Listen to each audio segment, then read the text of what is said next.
atake ni Jing na yon at hindi niya talaga balak pagbigyan etong si Don. Dahil sa malakas na pagsabog ng atake ni Jing ay lumikha nga ito ng malalaking bitak at malalalim na hukay sa kadahilanang halos mawasak na ang lugar kung saan sila naroroon. Balik nga tayo dito kay Jing na wala man lang reaksyon sa nangyayari. Tila parang alam niya na hindi pa nga tapos itong laban.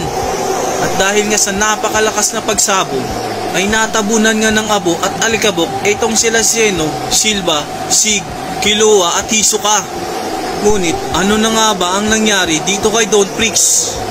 Pero dahil nga sa alam natin na napakalakas nito ay hindi nga ito natuluyan pang natalo. Mukhang ngang mas malakas itong magbabalik sa laban nila ni Jing. Sa ngayon, kung napapanood natin ang mga huling ito, maaalala natin na inatake nga ni Jing etong si Don Prix ng napakalakas.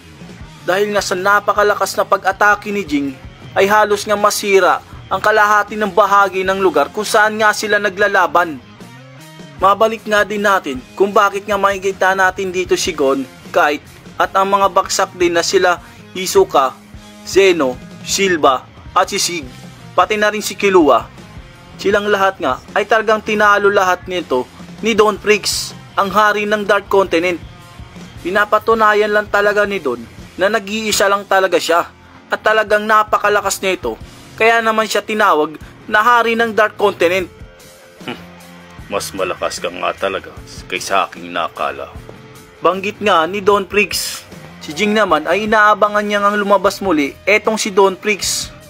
At eto na nga, muli ngang nagbabalik ang hari ng Dark Continent para muling makipaglaban dito kay Jing. Hindi pa rin ako makapaniwala na napapahanga ako ng isang ito. Marahil kadugo ko siya.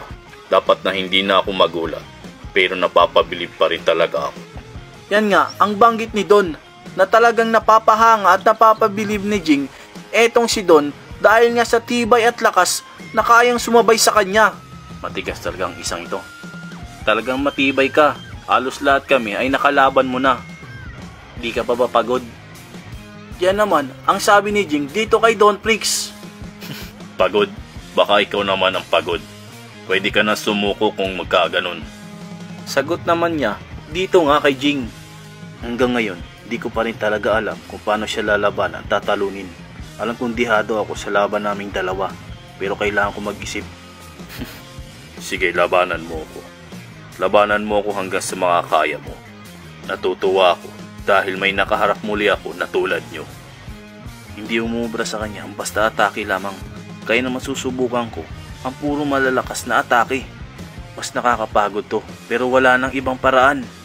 Sa pagkakataong ito ay wala nang ang ibang naiisip si Jing, kundi ang tanging malalakas na pag-atake na lang ang gagawin niya.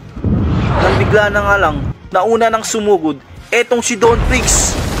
Agad namang nakailag si Jing sa pag-atake na yon. Tumalon na rin siya na napakataas para nga sa gagawin niyang pag-atake. Sinundan naman agad ng pag-atake ni Don Prix gamit ang kanyang kapangyarihan.